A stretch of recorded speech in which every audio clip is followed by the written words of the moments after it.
Tom Brady proved once again last night he's the greatest quarterback ever, and he proved once again he's still the best quarterback in the National Football League at age 41 because he outplayed Aaron Rodgers when it mattered most. That's in the fourth quarter, and he did so without Gronkowski, without Sony Michel, without his best offensive lineman, Shaq Mason, and without Chris Hogan, who caught 0 balls last night. Can you believe that? There's no Chris Hogan.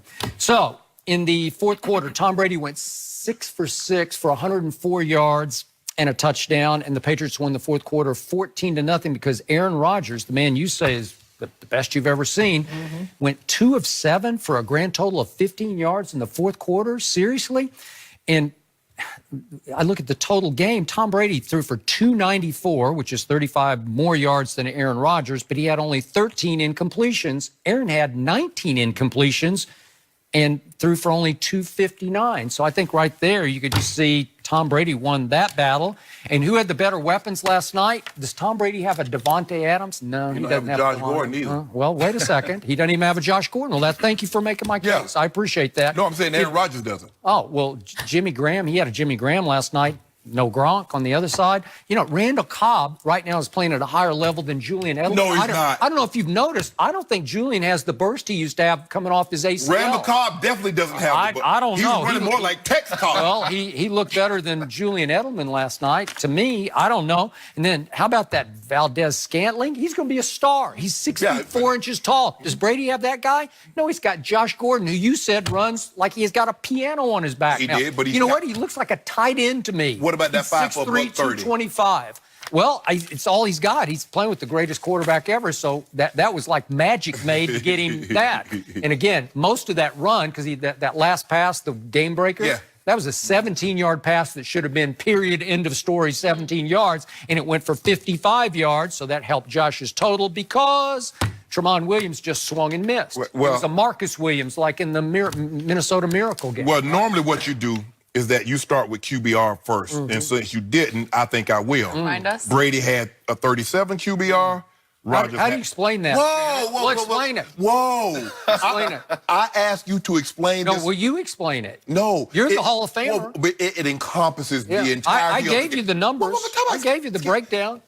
Jenny. How can you go 6 for 6 in the fourth quarter? I'm sorry, he's just excited about it. Thank you. Okay. How can you go 6 for 6 in the fourth quarter? You got to explain it.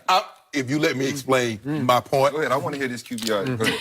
Because now Skip normally starts with QBR, D-Hall, and since he didn't, which lets me know because he didn't, because if Brady had the higher QBR, he definitely would have started with that. But since he didn't, Rodgers had a 49, Brady had a 37. See, for me, I thought Rodgers played better because the biggest pass play of the night wasn't thrown by Tom Brady. The game it was breaker thrown by was Julian. Josh Gordon. It was thrown by Julian Edelman. It's still a game. Good play. Skip, don't do that. That's so unbecoming to you. Oh, it is. And I'm not so sure the one he threw to Josh Gordon because Julian Edelman jumped. I think Julian Edelman thought that ball was coming to him. He did. He did. So do you want to make that case? It was a blitz. So Julian turned around. You want to make that case? It was probably, that was a hot route read. But Do you want to make that case? Do you think he was throwing to Julian? I think he was throwing to Josh Gordon. Hit him right on the button in the hands. You gonna let me? Wow. He was throwing to Josh Gordon. Thank you. That was Well, you typical raised the question. That was a typical trap coverage blitz where the corner was coming on a blitz. I can see why Edelman turned around thinking it was for him, but that was for Josh all the way. What got me confused is that both guys go to Hogan and run right past. Well, if they're gonna throw the ball to Hogan, Edelman's gonna block somebody, isn't he? He's gonna pick one of these guys to block. When have you known? You talking about on that play? On that play. Well, nah, Tramon went straight to safety owns one. I'm saying the safety went over the top. But I'm saying the two guys, one guy, they ran right by Edelman. Edelman's gonna block somebody, I would like to think. Two guys jumped Hogan's screen route. Yes. It's like a wide receiver screen, right? Yes. And Blake Martinez took Edelman. Right. He came across to take Edelman in the mid zone. Yep. And then Tramon just completely. Safety has one. But Tramon just swing. He got to get over quicker. He missed. He got to get over quicker, and he missed. I guess he wasn't expecting Tom to see it that fast. Because a lot of times when you run that blitz, you got to cheat that. Yeah, you got to cheat it, and it doesn't always time out to what a quarterback doesn't see. We ran it so much.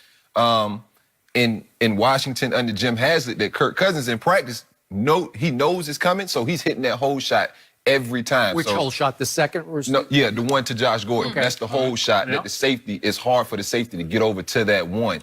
And so I've seen Kirk beat that so many times because he's seen it.